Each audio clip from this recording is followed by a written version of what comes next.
Welcome to the ADHD Women's Wellbeing Podcast. I'm Kate Moore-Youssef, and I'm a wellbeing and lifestyle coach, EFT practitioner, mum to 4 kids, and passionate about helping more women to understand and accept their amazing ADHD brains. After speaking to many women just like me, and probably you, I know there is a need for more health and lifestyle support for women newly diagnosed with ADHD. In these conversations, you'll learn from insightful guests, hear new findings, and discover powerful perspectives and lifestyle tools to enable you to live your most fulfilled, calm, and purposeful life wherever you are on your ADHD journey. Here's today's episode.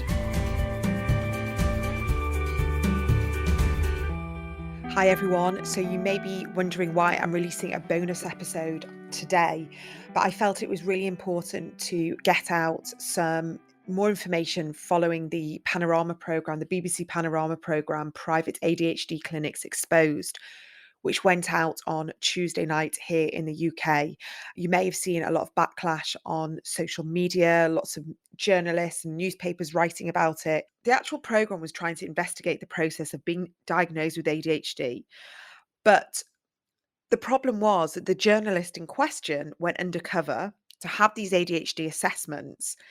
And it was actually a very biased investigation because he went undercover to the private assessment clinics, and he was talking very sort of openly about being a BBC journalist for the NHS. So the NHS psychiatrist knew exactly what was going on, and the private assessors didn't. Now, I'm not saying that the private assessments were perfect, because they weren't, and there was a lot of things that shouldn't have been done. However, what I do know is that he was diagnosed by 2 or 3 of those clinics with ADHD, and the NHS one he wasn't. So all I know is this was a skewed, biased investigation which has rocked and unsettled the ADHD community even more than it was, because we feel invalidated, we feel questioned, we feel judged. And that fear, shame, and judgment has been there all our lives. And so now this program has exacerbated it even more for many, many people. I've received lots of messages. I've been speaking to people in the community, professionals, psychiatrists, therapists. Some of the questions that I was seeing on my page and online, that people were worried and people were actually scared and fearful that maybe they are waiting for a diagnosis and it's not going to be done properly, and maybe they're not going to get the diagnosis they deserve. But also the diagnoses that they've had is wondering, whether it's done properly, and actually sort of questioning their own diagnoses, which goes back to all the gaslighting that we have probably felt all our lives, and maybe have had people not quite understanding us. And everyone is really, really disappointed by the way this has panned out. So I wanted to be able to offer you some help and maybe a bit of light at the end of the tunnel, that your diagnosis, whether it's private or NHS, is valid, and that you deserve answers. You deserve the help and the support that you've got. And you've not been imagining the symptoms and the traits and all the different coexisting conditions that come with ADHD. So I hope this episode today offers you a little bit of compassion and hope that waiting for a diagnosis is not in vain, or that a diagnosis you may have just received is valid. So here's today's episode, and I really do hope it is of help to you. Today we have Vicki George. Now, Vicki is the ADHD nurse. You may know her from social media. And Vicki is a clinical specialist nurse, independent nurse prescriber, and she is the founder of the ADHD Nurse. And I've been so looking forward to having you on the podcast, Vicki, because I think your wealth of knowledge is going to be so practical and so supportive to anyone listening right now who is maybe waiting a diagnosis or has had a diagnosis and just wants more questions, because unfortunately here in the UK we are lacking lots of resources and clinical support. And I thought, let's get you on and ask lots of questions, and hopefully this will disseminate out and help lots of people. So welcome to the podcast, Vicki. Thanks, Kate. Thanks for having me. So we hear a lot of conversation about how to get the diagnosis and how and who can diagnose. And very often we hear it's a psychiatrist, or it's specifically got to be a doctor. But you are a clinical specialist nurse, and you can prescribe as well. So maybe you could break it all down, and the Yeah. language and how you're able to help, and who you help, and I guess what your specific sort of niche is as well. Yeah, definitely. It's a huge, well, a really, really common misconception actually about it being only a psychiatrist that can diagnose ADHD and treat ADHD. Although historically, predominantly it would have been psychiatrists. But actually, over sort of recent years, well, for quite some time now, nurses, well, I suppose the kind of profession in general is kind of expanding, and there's a lot of nurse prescribers out there. So obviously, it's an additional qualification. Mhm. When somebody qualifies as a nurse, they're not automatically a prescriber. So that was something that I did sort of later on in my training, but that wouldn't automatically enable somebody to prescribe ADHD medications. Obviously, you prescribe within your competence and your area of practice. So for me, obviously, the route that I went down in terms of working in ADHD, I was working as a mental health nurse, obviously in mental health services within the NHS, ever since qualifying as a nurse. Um, I don't know how long ago now, probably 10 plus years ago. Obviously, I've hopped around in the NHS doing different things, so lots of experience in different areas. But that in itself is helpful for what I do now, because it's not that I only know about ADHD. I know about lots of, the coexisting conditions, or what we call kind of differential diagnosis as well. Similar to, I suppose, mental health nursing, Mhm. we didn't cover. I don't know if it's different now, but certainly when I was there, it's not something that they cover, because it doesn't actually come under mental health. So although it's highly connected, so I think one of my frustrations, I can understand why the misconceptions are there, but one of my frustrations is the assumption that all consultant psychiatrists can diagnose ADHD and have that knowledge. Mm. And actually, it isn't always the case. It all depends on where they work, no different to a nurse, where your expertise is, where your experience is, because you never start learning until you do the job anyway. Mhm. But actually, there still seems to be this real, it is like a hierarchy of, actually, no, it needs to be a doctor. But it's all about the individual's kind of expertise, really, their experience and their training that they've had as well, because unless there's not mandatory training for ADHD in healthcare professionals. Obviously, if you work in ADHD, then the likelihood is you wouldn't be working there if you didn't have that, the training. But Mhm. it's not something necessarily that is mandatory.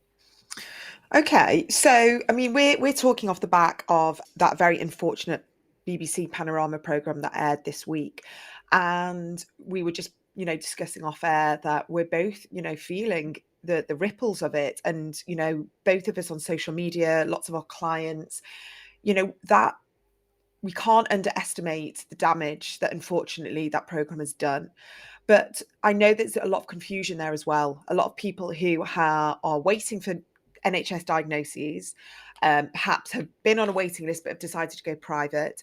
And what that program has done is also highlighted that there was a pharmacist, there was a psychologist, and there was a psychiatrist who perhaps wasn't doing, a rigorous amount of questioning before prescribing, which is unfortunately, had this huge knock-on effect of people feeling like their diagnoses maybe haven't been valid, they're not right, they've been rushed.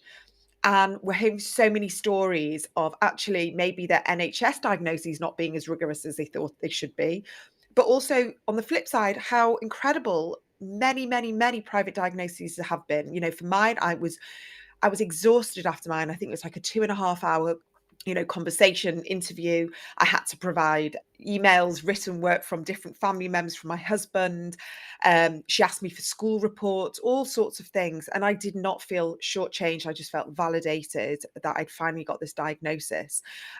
What this program has done is caused a cascade of doubt, fear, worry, and it's really plummeted a lot of people into sort of deep despair. And I really want to be able to use this conversation to help people and to validate their experiences, but also know that if they have had a diagnosis and perhaps it hasn't been with a specific a psychiatrist, that's okay. And I want you to maybe tell us a little bit about how you're able to diagnose and who you work with and your approach. And then obviously I want to talk about medication as well and the titration of medication, because what I'm hearing a lot is that they'll have this diagnosis and yes, it's incredibly sort of affirming and validating, but actually the titration and the prescription of the ADHD meds is falling short and people are feeling quite lost as well.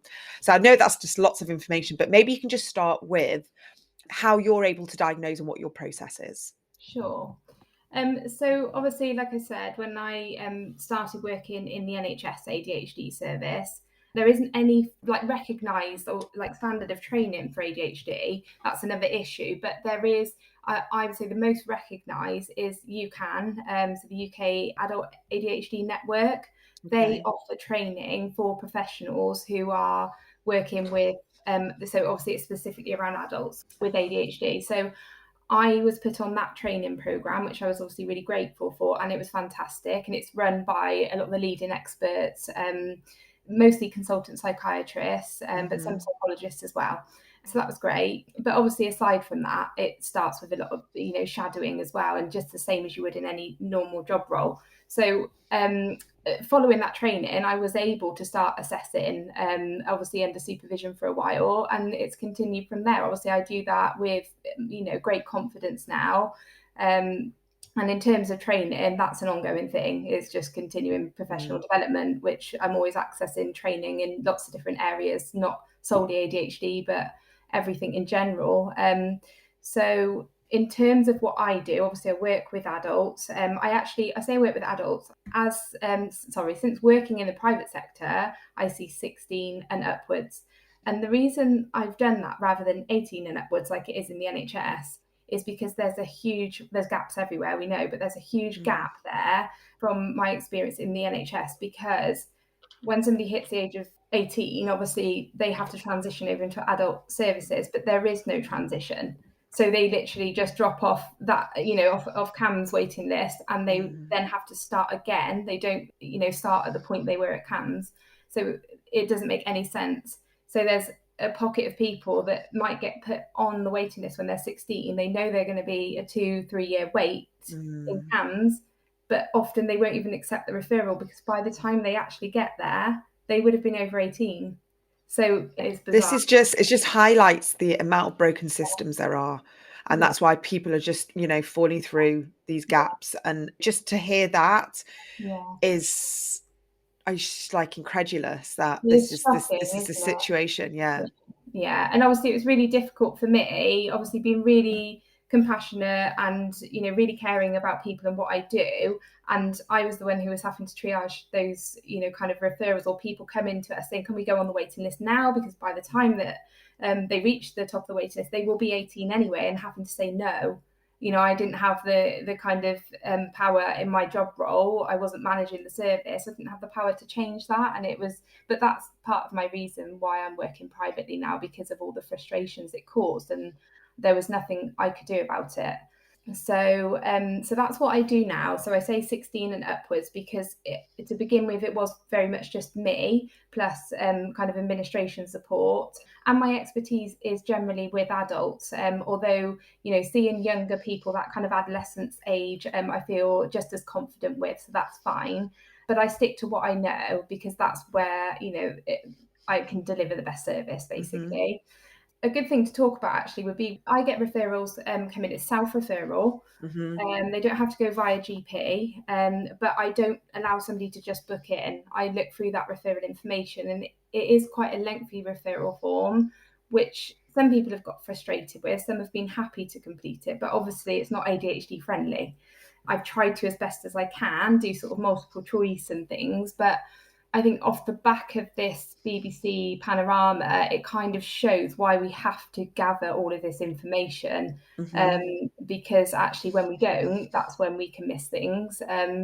So I go through that referral information then, almost like a screening process, to look out for things that might be kind of out of my expertise or outside of my expertise, and when actually maybe a consultant psychiatrist might be more suitable.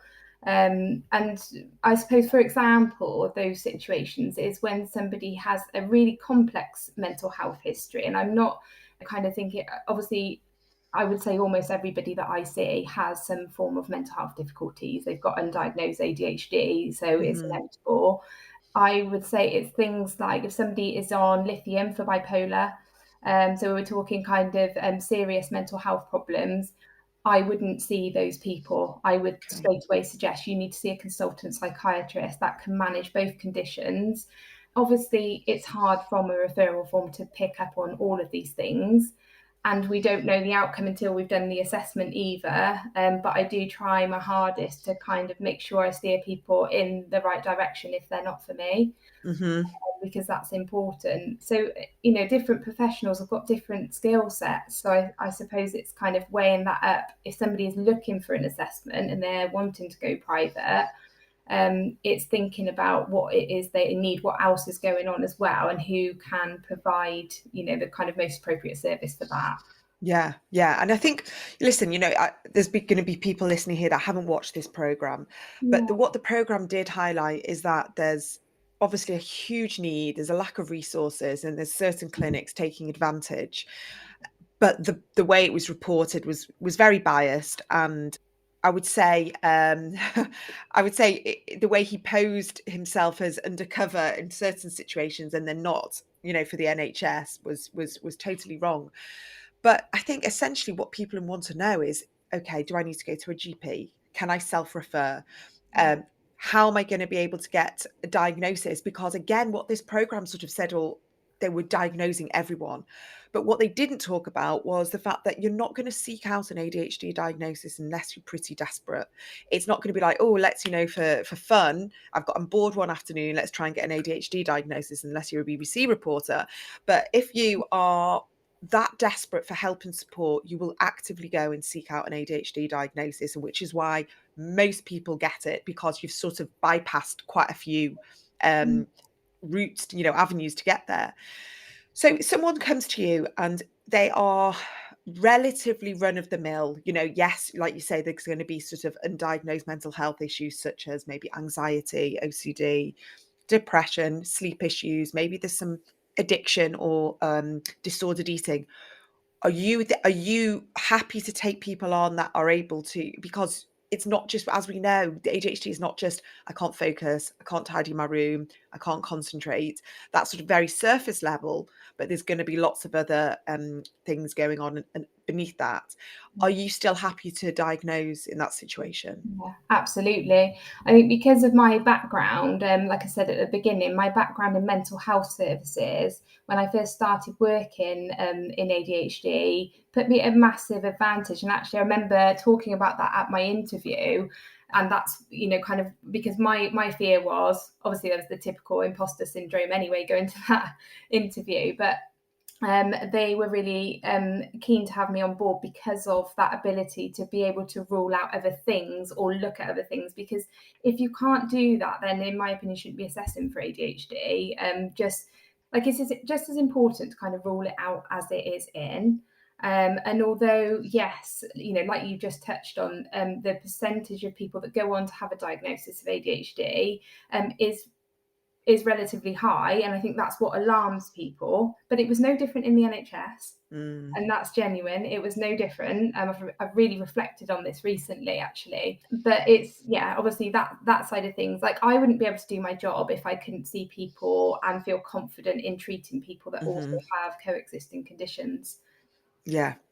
Going back to the program, what was it for you as a professional that's working on that side of things of diagnosing? I mean, my side of things is sort of mostly post-diagnosis, or women who are awaiting diagnosis and who are just wanting to understand themselves better, who are wanting to learn coping techniques and tools and learned how to thrive again. But because I don't work as in the diagnostic process, I'm Mm. interested to know what issues that you had with that program and how much it's bothered you, because as we said, it's really sort of taken a toll on you. What was it that you maybe would like to tell people to help reassure them a little bit? Yeah, I think it's just really misleading, isn't it? Massively. But then and initially, before I actually watched it, but I'd heard about it, and obviously I read the article about it. I will be completely honest, but also maintain professionalism. There was actually a sense of kind of relief, Hmm. because without going into too much detail, I have worked in another private practice very briefly, I'll add, and I can say that those things do go on. Hence why I was there very briefly, and that's actually what led to me setting up as the ADHD nurse. So it was all kind of circumstantial, really, and I just saw how I absolutely, didn't want to work. I wasn't willing to work in that way. I was quite horrified, to be honest with you. So I know that's not very reassuring, but what I can say is there are some amazing private practices out there, and even those, clinics that were exposed in the panorama, there will be clinicians, in amongst they're quite large clinics from my Mm. understanding, and there will be clinicians, kind of that work for them that do, a very thorough assessment and do really care about what they do. But unfortunately, when they're, quite large services, and obviously I don't know whether it's an issue with management and not, kind of supervising these people and just desperately taking on the wrong staff, I don't know.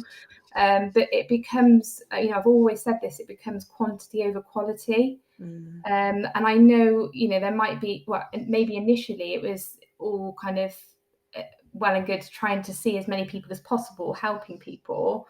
But it's a difficult one. But so I've got really mixed feelings about it. Um, my fear, as somebody who runs a private practice, was everybody's going to be kind of tarred with the same brush that works in Mhm. private practice, which is absolutely not the case.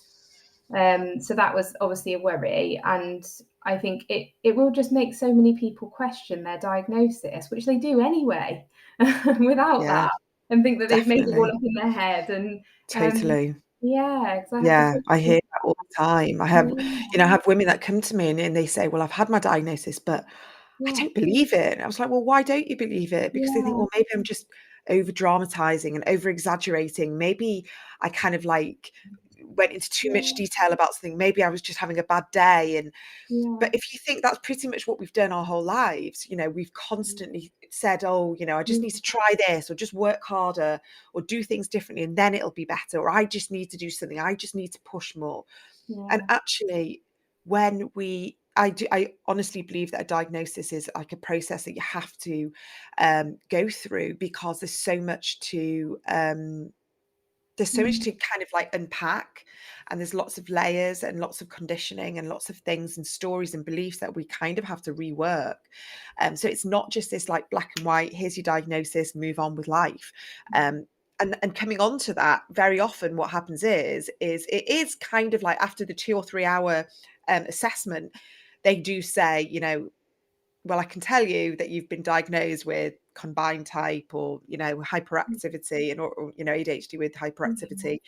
And you kind of sit there and you're a bit stunned, and it's like, wow. And then they talk about medication, but actually I'm just speaking personally, is that I was just thinking, oh my God, my life is now making sense. And I could hear the psychiatrist saying, you could try this and you could try that, and in 30 days come back to me, and da, da, da. And it was all just like waffle, and I didn't. yeah, And then that was it. The conversation was over. But now, and then I have women who just don't go on the medication because there's so much stigma and they're so worried and they don't know what to do. And is it going to change them in this capacity? And is it going to stop me from being creative and imaginative? And yeah, they get the diagnosis, but then the next hurdle is, do I or don't I go on the medication? yeah, And I know, from experience and lots of other people, is that medication is very personal. But what I find really hard to swallow, really hard, so to speak, pill to swallow, is that it's this titration thing, and people are just left, and they just, here's the medication, try it, and it doesn't agree with them, and then they have to pay again to speak to someone, or they don't know how to tweak it.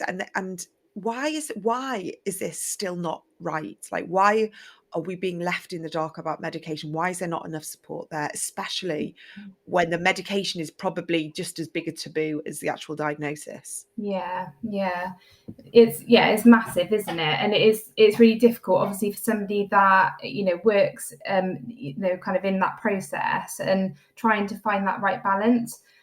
One of the things that we started doing a while ago, which I'm still kind of umming and ahhing over, to be honest with you, was because it depends on the individual, but it's trying to, when people are paying privately, you have all these different questions that pop up in your head. Is it fair to do that? Is it because it's an additional appointment to then talk about medication? But we did decide quite a while ago that we were separating that from the diagnostic assessment, because it Okay. was so important, and it works really well. But I do also, now I've started to steer it back to, let's just see what the individual needs, because there's some people that have already had that in their head and then would feel, I can gauge with that person that they're ready for that. They've already looked at it, and they, in their minds, they've already started and trialed it. So it would feel really unfair to kind of then say, right, okay, well, come back, go away, have a think about it, come back in a couple of weeks, then we'll think about getting you started.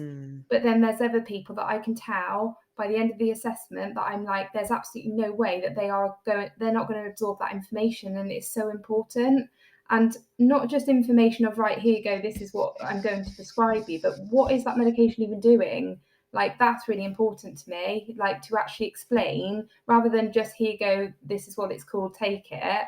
I like people to know what it's actually doing to them, and put it in the context of ADHD and why that's prescribed, and then also talking about different scenarios of what they can actually expect, because everybody responds differently to medication, as we know. So I kind of set them up of, this might happen, or that might happen, or that might happen, and we can deal with either situation. But I do know, like you were saying, because I hear this all the time, people getting in contact that might have had like a bad experience elsewhere, that they are quite literally given a prescription and sent on their way. And sometimes, like, maybe a 10-minute phone call or even email, I think, contact for titration, which is insane, because there's so many questions that it raises. And actually, some people kind of take it in their stride, and are quite happy to, they feel quite good on the medication, but other people, they need a lot of reassurance. They have a lot of questions. That they should be able to just reach out and get those questions answered when they've been prescribed a new medication. So if you're listening to today's podcast and you're finding it really helpful, I would love it if you could jump onto wherever you're listening to the episode and leave a review, a rating. This really helps with other people like yourself find the podcast. Perhaps they are just on the beginning of their journey and are desperate for help and resources, and this podcast can really help with that. And if you are looking for further support, please do head to my website, which is adhdwomenswellbeing.co.uk. On there, I have lots of workshops, resources, information. It's both paid for and for free. My aim is to really help you and guide you on this journey and allow you to access whatever you can find that will help you where you are right now. So that's adhdwomenswellbeing.co.uk. Now back to today's episode. Why do you think there is this huge taboo and stigma with ADHD medication? Why are people so afraid to talk about it and admit that they need this medication? Yeah, I think the stigma stems from kind of history, really, in terms of ADHD medications. And it was previously believed that they were addictive because of the nature of them. But it doesn't make it. I get asked that question, actually, from patients that have been diagnosed and starting treatment. Will I get addicted to it? Is it addictive? And straight away I'm like, no, it's not. There are people out there, I'm sure, that don't have ADHD and maybe have a family member that does, and misuse the medication or try and access the medications to misuse them. But obviously their response to medication will be very different to somebody who actually has ADHD because of brain chemistry. We know that. So, and the other thing is that, like, obviously, in adults, generally, it should be long-acting stimulants that are prescribed. So there is no there's no cause for concern in terms of addiction at all. They're slow acting. I mean, there's no street drugs that are slow acting. That's why they're addictive. So it doesn't actually make sense. So, and like thinking about one of the training programs around treatment that I attended, and listening to, it's quite a while ago, listening to consultants talking about people with substance misuse history, because again, really common for us to see people in those scenarios. And I've kind of known some consultants to be really reluctant to prescribe anything for them, especially not stimulants. But actually, the advice was, and it was very much like, evidence-based as well, that we would go with a long-acting stimulant, mainly Concerta and Alvance, rather than other brands of methylphenidate. And obviously, Alvance is the only licensed brand in the UK for Lisdex. There is reasoning behind that, the pharmacology side of it, which I won't go down that route. But for them to say that and back that up with, it's very, very evidence-based. This goes to show that it's not actually likely to cause any further issues with addictions. Yeah. And the crazy thing is that we're starting to recognize now how much more prevalent ADHD is, within the criminal system. We know people with addiction, with all sorts of behavioral issues, that maybe we need to start looking at ADHD. And like you say, it's the brain chemistry. And so we've got access to medication that could potentially help. And again, we all know this is personal. And there's some people that just really just needed that diagnosis. They needed that diagnosis, and the medication for them is sort of secondary, because they're sort of managing life, and they've got loopholes, and they've got some scaffolding, but then something could potentially happen, and all of a sudden those loopholes and strategies and scaffolding isn't working, and then that's when the medication can really help. I don't like to talk about being pro-medication or not, anti-medication. I want to be sort of pro-choice and know that it's so personal for everybody. But I don't want people to be put off medication, because it can be life-changing, can be life-saving, especially if there is sort of addiction there, binge eating, dependence on drugs, alcohol, anything like that. And that's when we start seeing how powerful, leaning towards the medication side can actually be. It's interesting that you say that you can sense when they come to you, and they are like already, they could have been sitting on this curiosity about ADHD for years, and then finally they get an appointment that potentially could have been waiting for 6 months, and they've done all the research, because typical ADHD, they would have gone down lots of rabbit holes and research, and then they come to you, and it's kind of like, yeah, I'm ready for this medication. Yeah. How do you then help people moving forwards? Because very often it's like, right, you've got ADHD and this has been here all your life and you're going to be living with this. How do we then go through that titration process of tweaking medication as we get older, when women are going through menopause, when things change and life circumstances change? What advice do you have for people who are wondering about, oh my God, I'm going to be on medication all my life? Like, how do I do this? Yeah, it's a really difficult question to answer, Kate, purely because of the issue with services. So obviously it totally depends on that person, where they were diagnosed, where they were prescribed their treatment, because that again is another huge issue. People that get in contact quite often are saying, I've been prescribed, whatever it is, usually a stimulant, for 10 years, nobody's reviewed it. I can't go and see my previous practitioner because they're no longer there. And this is if I go down the NHS route, I have to wait. I mean, it's 7.5 years in Gloucestershire right now.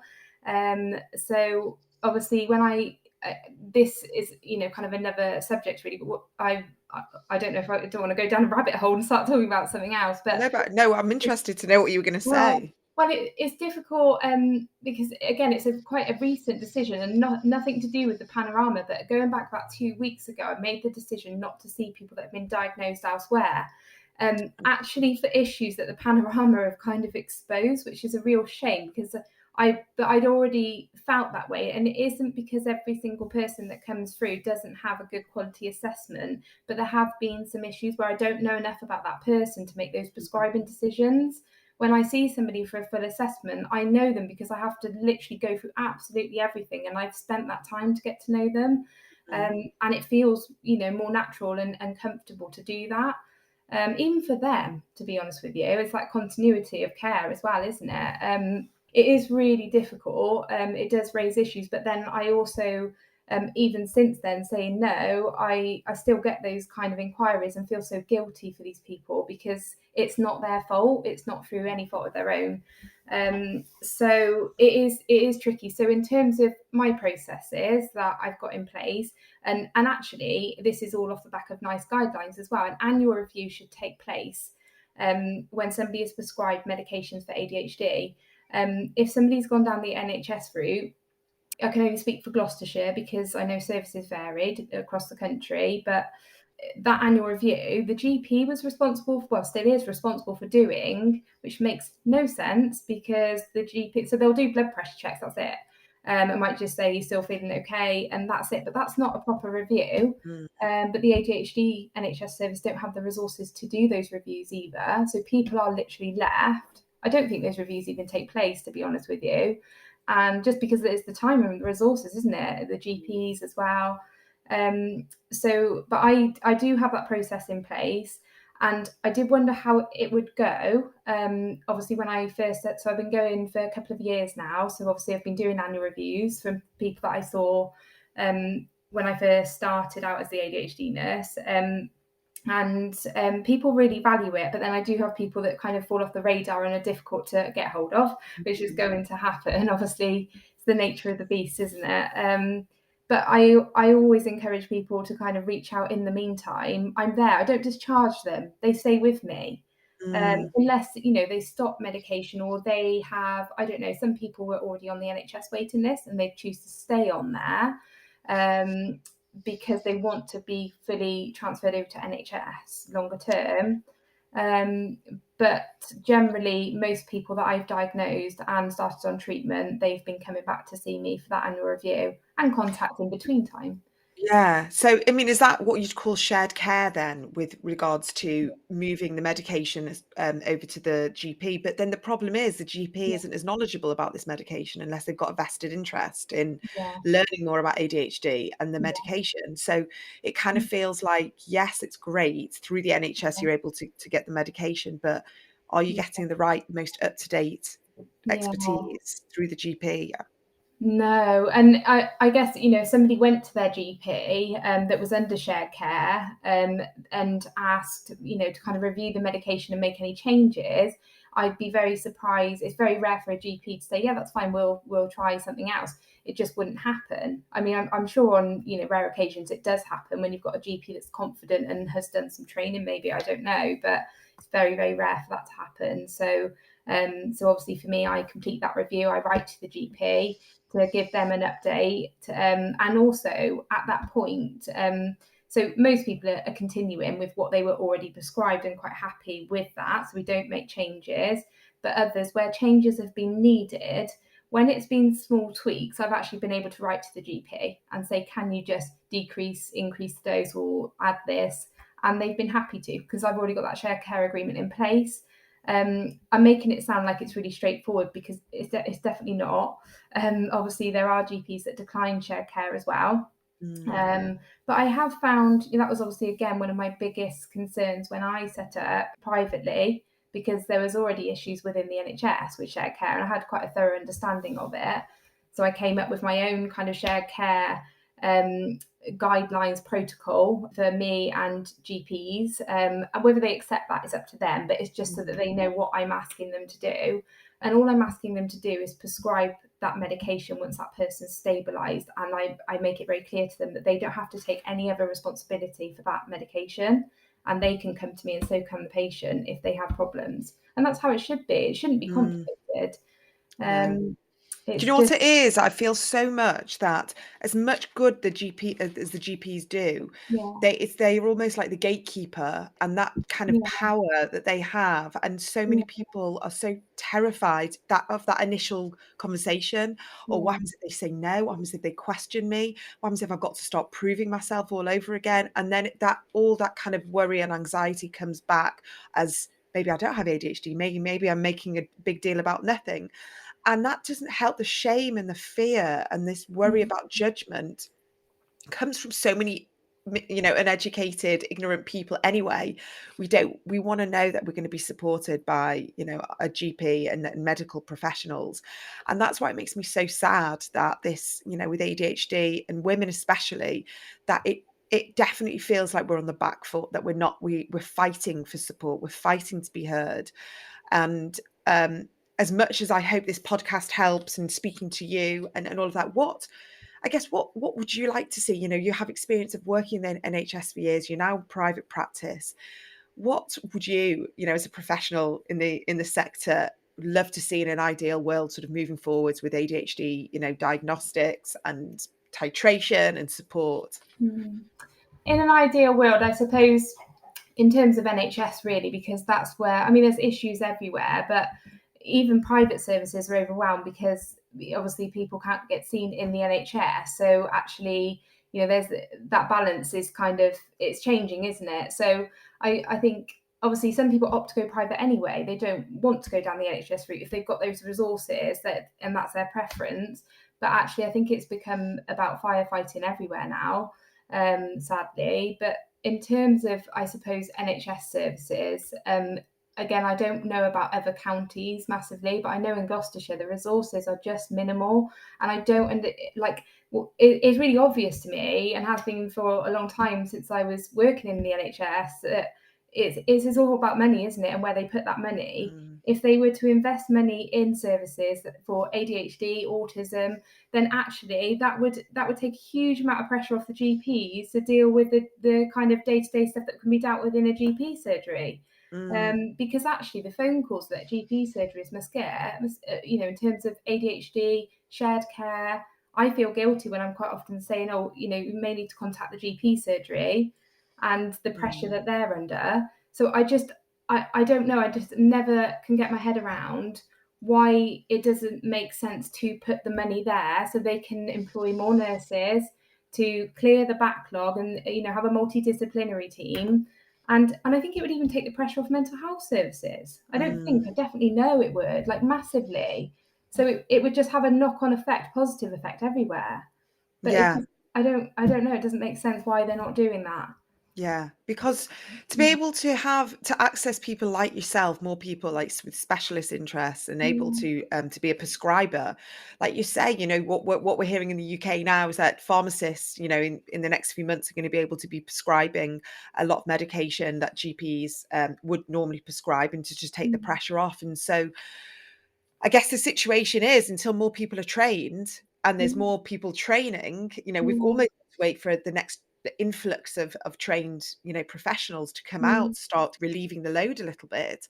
And like you say, 7-year wait. I mean, that is just beyond, anything. No wonder people are desperate and finding any way they can, because again, if we sort of put the medication aside, that diagnosis on its own, I genuinely believe is life-changing, because it is that final affirmation of, you're not broken, you're not a failure, there's not something wrong with you, and there's a brain difference, there's a neurological condition going on, and you can access coaching, you can access, therapy, you can read books, you can listen to podcasts. You are much more empowered when you have that official diagnosis.